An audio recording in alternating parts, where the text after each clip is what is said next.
We remain steadfast in our commitment in delivering local news that matters.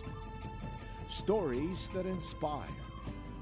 Enriching the lives of Filipinos in the Philippines and across the globe. This is your GMA Regional TV. Buong puso para sa Pilipino. Ito ang inyong Regional TV News. Magandang araw, ito ang inyong Regional TV News. Hatid namin ang mga pinakamalalaki at pinakahuling balita mula sa Luzon. Ako po si Chris Zuniga. Mula rito sa Visayas, ako po si Cecil Kibod Castro. At mula naman dito sa Mindanao, ako po si Sara Hilomen Velasco. Mga kapuso, epekto ng bagyong Jenny patuloy na nararamdaman sa ilang bahagi ng Cagayan. Mula roon, makibalita tayo live kay Jasmine Gabriel Galban ng GMA Regional TV, One North Central Luzon. Jasmine?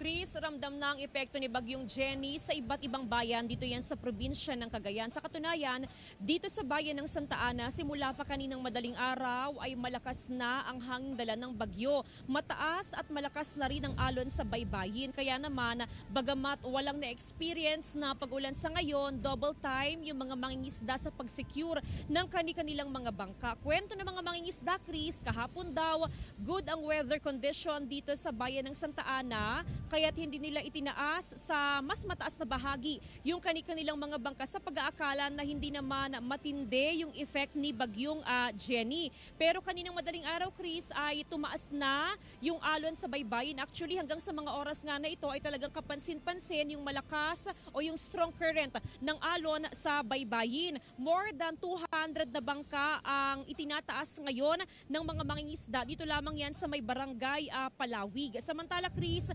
naka-alerto na ang PDRRMO. Kahapon pa lamang ay nakaposisyon na ang mga food packs sa iba't ibang LGUs. Nakadeploy na rin ang mga rescue personnel. Inihahanda na rin ng mga evacuation center sakaling may mga ilikas na residente. Kansilado naman ang klase ngayong araw sa kindergarten hanggang grade 12 sa pampubliko at pampribadong mga paaralan. Sa ating pinakahuling pakikipag-ugnayan sa PDRRMO as of now ay wala pa namang mga inililikas na residente sa mga evacuation center.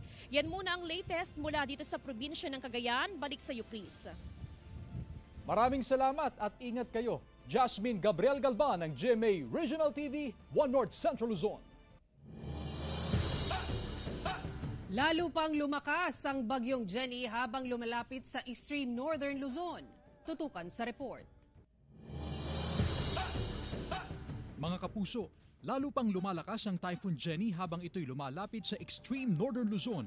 Nakataas ngayon ang Tropical Cyclone Wind Signal number 2 sa Batanes. Maganda ang nasabing lugar sa masungit na panahon. Signal number 1 naman sa Cagayan kasama na ang Babuyan Islands, northern at eastern portion ng Isabela, buong Apayao, northeast portion ng Abra, northern portion ng Kalinga at buong Ilocos Norte. Asahan ng malalakas na ulan na may kasamang pagbugso ng hangin sa mga susunod na oras. Namata ng pag-asa ang mata ng bagyo, 350 kilometers silangan ng Basco, Batanes. Taglay nito ang lakas na hangin na aabot sa 105 kilometers per hour. Bukod sa bagyong Jenny, nagpapaulan din ngayon sa ilang bahagi ng bansa ang pinalakas nitong hanging habagat. Ngayong umaga, asahan na ang pag-ulan sa ilang bahagi ng extreme northern Luzon, Ilocos Region, Cordillera, Central Luzon, Calabarzon, Mimaropa Region, Bicol at Western Visayas base sa rainfall forecast ng Metro Weather. Pagsapit ng hapon, uulanin na ang iba pang panig ng Visayas at Mindanao. Posible ang heavy rains sa ilang lugar kaya dapat maging alerto mula sa banta ng baha o landslide.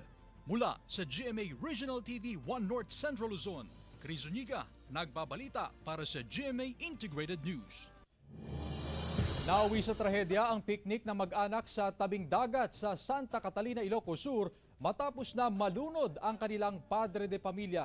Tutukan sa report ni Ivy Hernando ng GMA Regional TV 1 North Central Luzon. Sa halip na masayang alaala ang bitbit ng pamilya Albano mula sa outing ng kanilang mag-anak sa dagat ng Barangay Tamurong, Santa Catalina, Ilocos Sur. Trahedya ang sinapit ng padre de pamilya na si Rafael Albano, 52 anyos matapos malunod. Di ko talaga nga kastapay laing mamtikwana, di ko baka nag-cramps pa yung isang amin dito yung ima naman kasi kadasaka na baka hanangan na kaya di kwan. So nga tati nakakuan man ma'am. Kwento ni Shirley, mismong ang kanyang asawa pa ang nag-ayang umuwi pero bumalik pa at naligo sa dagat. Hindi nagtagal ay unti-unti raw siyang tinangay ng alon. Tinangka siyang saklolohan ng ilang residente ngunit bigo. Siyam daw ang anak ko. Dangan daw mo na kasi natin. Biyagmit at kasawan ni Papangdan mo. Kaya para nagtanda niyo. Inabot ang halos 20 minuto bago nakuha ang biktima sa dagat. Panawagan ng autoridad, doble ingat sa paliligo sa dagat. This past few weeks, assessment namin parang dumarami yung mga namamasyal dyan, lalo na sa umaga at saka sa hapon. Isa sa mga lagi naming binababala sa mga tao, mag-ingat po kasi sa lawak po ng shoreline namin, hindi namin mabantayan lahat ng mga naliligo sa dagat. Kaya pakibantayan lang po pag may kasama tayong mga bata. Mula sa GMA Regional TV 1 North Central Luzon, Ivy Hernando, nagbabalita para sa GMA Integrated News. Patay ang 21 anyos na rider matapos mabangga at magulungan ng kasalubong na truck sa Batangas City. Nakatutok si Denise Abante ng GMA Regional TV, Balitang Southern Tagalog. Nagdadalamhati ang 44 anyos na amang si Hildy Pasupil ng Batangas City dahil sa sinapit ng kanyang nag-iisang anak. Dead on the spot ang 21 anyos na si Julius Di Pasupil, residente ng Barangay Santa Rita, Carsada, matapos mabangga at magulungan ng kasalubong na truck ang minamanehong motorsiklo habang binabagtas ang kalsadang sakop ng Barangay Palyocan West. Sa investigasyon ng pulisya, galing sa Barangay Libho ang truck habang papunta naman ang rider na si Di Pasupil sa nasabing barangay. Sumama umano ang pakiramdam ng truck driver kaya nasakop nito ang kabilang bahagi ng kalsada. Ang sabi nung anak na pahinante ay inatake daw ng stroke yung kanyang ama habang nagdadrive na naging dahilan para mawalan ng kontrol doon sa kanyang manabela at the same time naagaw niya yung linya na tinatahak ng motor. Sa CCTV footage na eksklusibong ibinahagi sa GMA Regional TV, Balitang Southern Tagalog, makikita ang rider sa kanang bahagi ng kalsada habang makikita rin ang truck na papalapit sa kanyang direksyon. Hanggang sa nabangga nito ang rider. Makikita rin sa CCTV ang pahinante na tumakbo sa likurang bahagi ng truck upang silipin ang nabanggang rider. Pagbalik nito, napansin umano nito na hirap sa paghinga ang driver. Tinulungan niya itong makababa ng sasakyan at humingi ng tulong. Agad dinala sa ospital ang driver ng truck ngunit binawian din ang buhay 1:00 ng madaling araw kahapon. Kung yun ay ililegal natin po, pwede po magbigay din po, pero huwag lang ganun kalaki. Kasi sasagot po, no? Ang kailangan namin hustisya para sa kanyang buhay.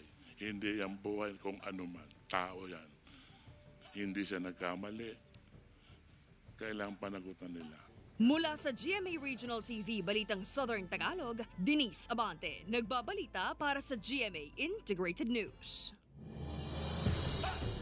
Mahigit 100 ektaryang palayan sa Mangaldan, Pangasinan ang apektado ngayon ng rice black bug. Ang detalye sa report ni Jasmine Gabriel Galban ng GMA Regional TV 1 North Central Luzon.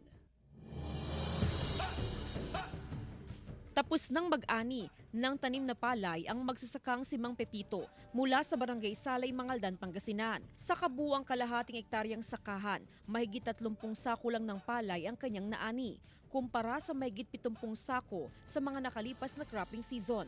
Malaking perwisyo raw ang pagtama ng rice black bug sa kanilang taniman ilang linggo bago ito anihin. Kung kunti yung makukuha doon, siyempre sisipin yung bunga, kaya kunti ang ani. Sa monitoring ng Agriculture Office, aabot sa mahigit 100 ektaryang palayan o nasa 5% ng natamnang rice land ang naapektuhan ng rice black bug. Karaniwan na raw ito nangyayari sa mga tanim na palay. Hindi rin kayang i-control dahil hindi sabay-sabay ang pagtatanim ng mga magsasaka. Pag naapektuhan yun, yung butil ng ating palay ay sinipsip na ng rice bug. So wala nang laman, yung parang apa, sabi nilang ganun. Kaya kukuntin ang production nila, yield nila. Bukod sa pagtama ng rice black bug, naging problema rin ng ilang magsasaka ang pagdapa ng mga aanihing palay dahil sa malakas na buhos ng ulan nitong mga nakarang araw. Kung bubuti ang panahon, kakayanin pa raw na maisalbang mga tanim na palay. Samantala, nakahanda namang tumulong ang Agriculture Office sa mga apektadong magsasaka. Mula sa GMA Regional TV 1 North Central Luzon, Jasmine Gabriel Galban, nagbabalita para sa GMA Integrated News. Hinahangaan ang katapatan ng isang 53 anyos na jeepney driver matapos ibalik ang napulot na 50,000 pesos cash. Tunghayan sa report ni Claire Lacanilaw ng GMA Regional TV 1 North Central Luzon. Hindi nagdalawang isip na isauli ng 53 anyos na jeepney driver ang pitakang nahulog ng kanyang pasahero habang namamasada sa bahagi ng Dagupan City. Sir Bert, ma'am, sumakay sila sa Pulay dito sa my driver side. Nung pagbaba pala nila, hindi ko naman po napansin na nahulog yung wallet nila dito sa my driver side sa may upuan. May pumara na paseros po na sumakay. Sabi, kuya, wallet. Di kinuha ko ma'am yung wallet. Kahit nangangailangan ng pera para sa kaarawan ng anak, hindi umano nag-atubili si Herminio na ibalik ang pitaka sa lalong madaling panahon. Sa tulong ng kanyang anak, agad na tinawagan ang contact number na nasa loob ng pitaka. Di po ng anak ko ay wala din akong pera. Ay sabi ko, hindi pwedeng kwanto talagang isasauli ko sa may-ari.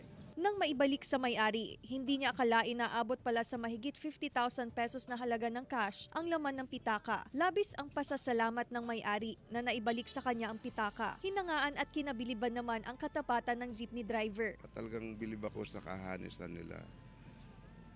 Lalo na pati yung anak niya hindi nag-interest at nagpunta sila sa bahay ora mismo. Para kay Herminio, maituturing umano niyang yaman ang pagiging matapat at parating gawin kung ano ang tama at nararapat. Mula sa GMA Regional TV 1 North Central Luzon, Claire Lacanilaw, nagbabalita para sa GMA Integrated News. Kagigiliwan ang iba't ibang theme park characters na tampok sa Moonlight Parade sa Santa Rosa City, Laguna. Tunghayan yan sa report ni Paul Hernandez ng GMA Regional TV, Balitang Southern Tagalog. It's an October to remember sa isang theme park sa Santa Rosa, Laguna. Christmas feels na sa kanilang Moonlight Parade na bidang iba't ibang theme park characters. Agaw pansin ang maningning at makukulay na costume. Kaya ang mga manonood hindi magkamayaw sa pagpapapicture. I like the designs that they did with the lights and the dresses. Nararamdaman namin yung Pasko. Kasi yung environment, yung mga tao dito nagsasaya din. Pasko na talaga. Dahil sa ambience pa lang ng hangin sa lamig. May patikim naman na fireworks display at dapat daw pakaabangan ang pagbabalik ng Engranding Sky Wizardry Fireworks Competition na nahinto ng 8 taon. Bahagi raw yan ang selebrasyon ng 28 taon ng theme park. For this year, we want to highlight the Filipino creativity. So we will be focusing on 6 competitors. So every Saturday po, maglalaban-laban po ang dalawa kung saan ang top 3 every Saturday ay maglalaban-laban po sa ating grand finale. At sa pagbabalik sigla ng tourism industry, matapos ang halos 3 taong pagtama ng pandemya, nakakabawi-bawi na raw sila ng kita. Pumapalo na ulit ngayon sa 10,000 hanggang 15,000 na pumapasyal sa kanila. Balik na rin sa dating bilang ng seating capacity ang mga rides. We're able to really see that the school trips are back, the corporate groups are back, our loyal guests are back. In terms of our park guests and park attendants, bumabalik na po talaga. Inaasahan na mas darami pa ito habang papalapit ang Pasko. Sa Disyembre pa planong maging araw-araw ang operasyon ng theme park. Mula sa GMA Regional TV, Balitang Southern Tagalog, Paul Hernandez nagbabalita para sa GMA Integrated News.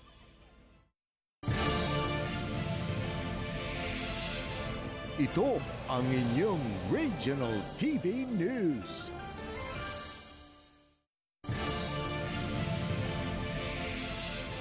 Ito ang inyong Regional TV News. Sugatan ang isang kandidato sa pagka-barangay kapitan sa Dato Montawal sa Maguindanao del Sur matapos itong barilin habang nagmamaneho ng kanyang sasakyan sa Pagalungan, Maguindanao del Sur. Agad dinala sa ospital ang biktima na kinilalang si Samir Beda, kandidato sa pagkabarangay kapitan sa Barangay Pagagawan sa bayan ng Datumontawal sa Maguindanao del Sur. Ito ay matapos magtamo ng sugat ng barilin sa Barangay Layog sa Pagalungan, Maguindanao del Sur. Nasa ligtas ng kalagayan ang biktima. Sa investigasyon ng pulisya, sakay ng kanyang pickup truck ang biktima ng tambangan ng mga sospek na nakamotorsiklo. Patuloy na iniimbestigahan ng otoridad ang motibo sa pamamaril. Hindi pa makumpirma sa ngayon ng kapulisan kung election-related ba ito. Nahulikam ang rambol ng dalawang grupo ng kalalakihan sa Iloilo City. Sundan sa report ni John Sala ng GMA Regional TV, 1 Western Visayas.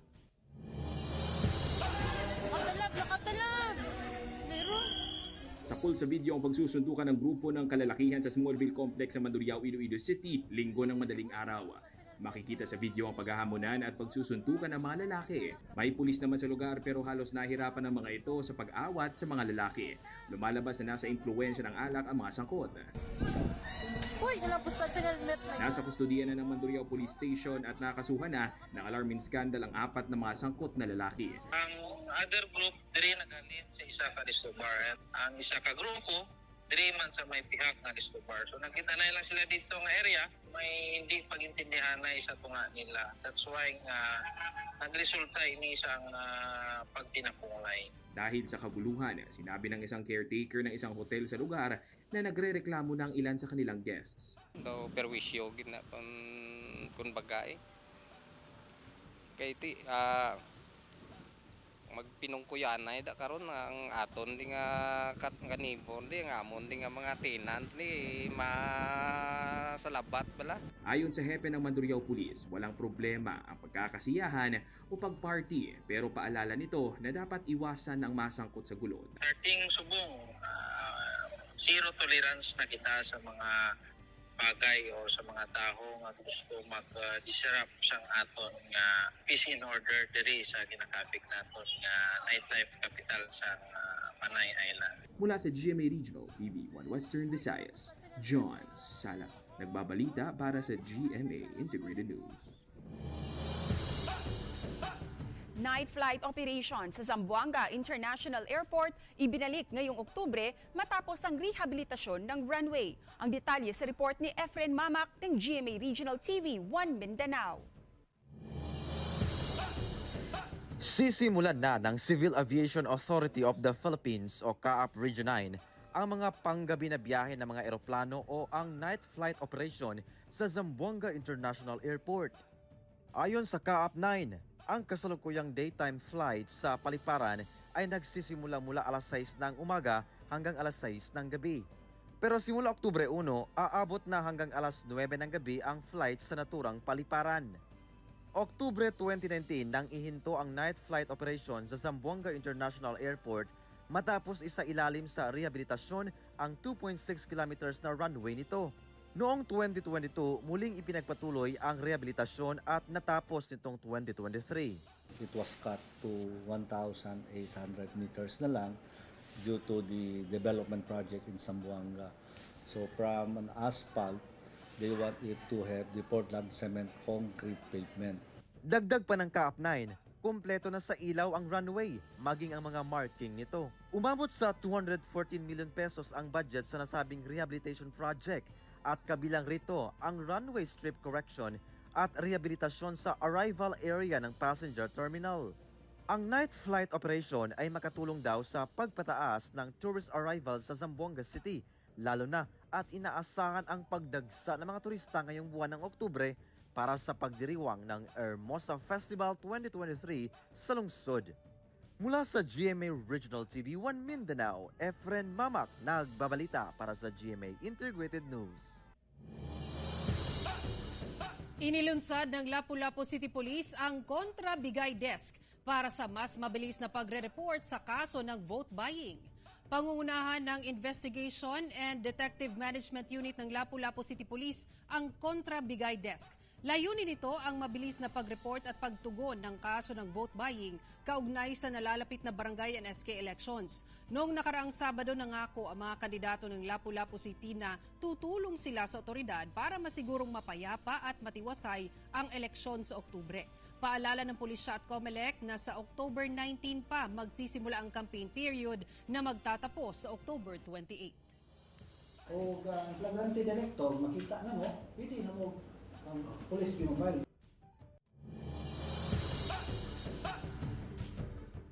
Tampok ang makabagong teknolohiya sa pagsasaka sa Aspire Exhibit ng Department of Agriculture Region 5 sa Naga City. Tunghayan sa report ni Chris Novello ng GMA Regional TV, Balitang Bicolandia. Tampok sa isang exhibit ng Department of Agriculture katuwang ang isang business group sa isang mall sa Naga City, Camarines Sur ang mga makabagong teknolohiya para sa pagsasaka. Gaya na lamang ng drone na ito na ginagamit na ng ilang magsasaka sa Bicol Region sa pag-spray ng pataba sa kanilang mga sakahan. Hindi gaya ng nakasanayan na halos maghapon na pag-spray sa palayan sa pamamagitan daw ng naturang drone, ilang minuto lamang tapos na ang kanilang trabaho. Ang benefits kay NIO is para ma-fast track yung activity sa farming. So in less than 7 to 10 minutes tapos agad yung spraying method. And aside from the drone, ina-adapt na rin nila yung technology na sa fertilization. Gumagamit na sila ng mga liquid fertilizer na hindi nakakasira sa lupa.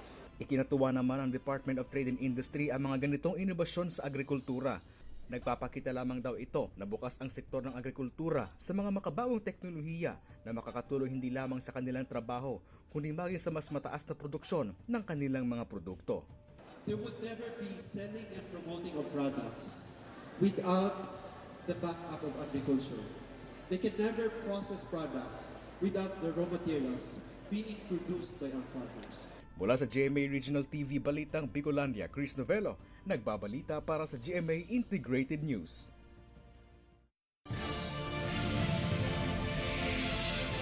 Ito ang inyong Regional TV News.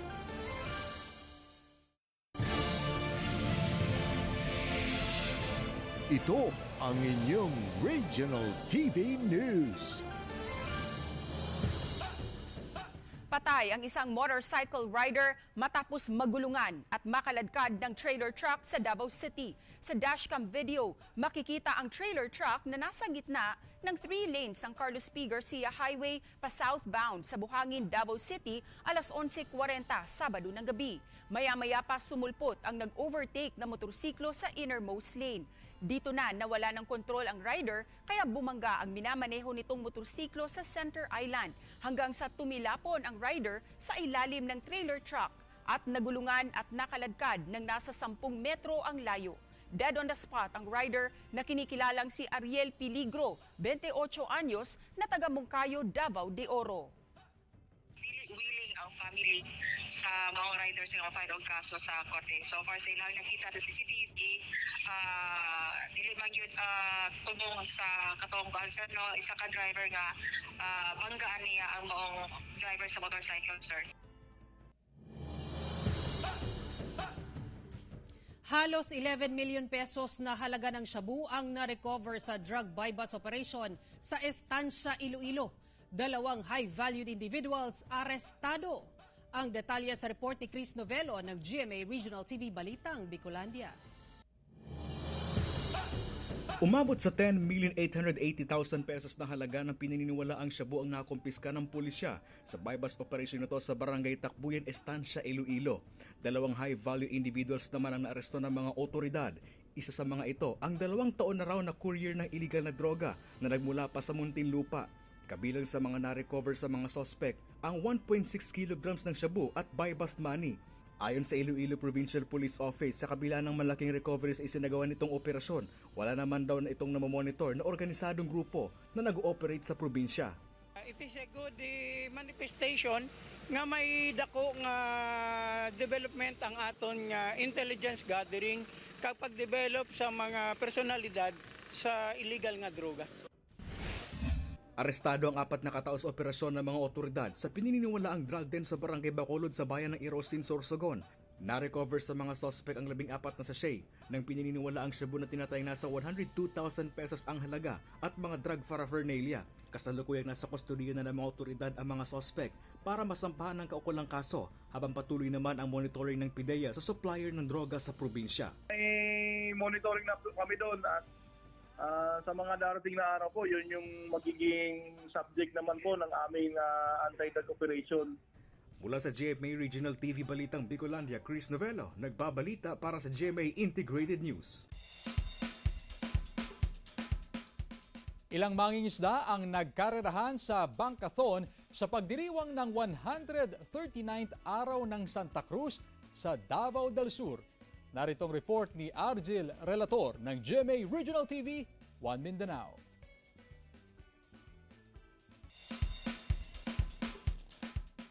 Bago pa man magsimula ang karera, siniguro ng mga bangkero na nasa maayos na kondisyon ang makina at ang mismong mga bangka nila. Sa pag-andar ng makina at hudyat ng flagman, nagpakitang gilas sa kanilang kakayahan sa pagpapatakbo ng demotor na bangka at ng kanilang pagbabalanse ang mga mangingisda sa Santa Cruz, Davao del Sur sa ginanap na Bankathon. 20 mangingisda mula sa iba't ibang barangay ng bayan ang nagpaligsahan sa 16 horsepower category. Samantalang 20 naman ang kalahok sa mas malakas na makina na 18 horsepower. Sa championship round, 6 na lang sa bawat kategorya ang nagtagisan. Sa 16 horsepower category, kampyon ang 18 anyos na si Harold Sumping at nakatanggap siya ng 20,000 pesos na cash prize. Ay, kuning kamot ug maayo para lang makabot ang ang premyo. Sir, plano rin mo ka sa premyo, 20,000. Makapalit na gug makina para sa akong bangka. Sa 18 horsepower category, nasungkit naman ng 34 anyos na si Allen Mula ang kampyonato. Balod-balod po tapos nalingkamot po mina iwas disgrasya o para po kanang wa po ma-injury po na akong kauban. 10,000 pesos ang natanggap ng first runner-up at 5,000 pesos ang second runner-up.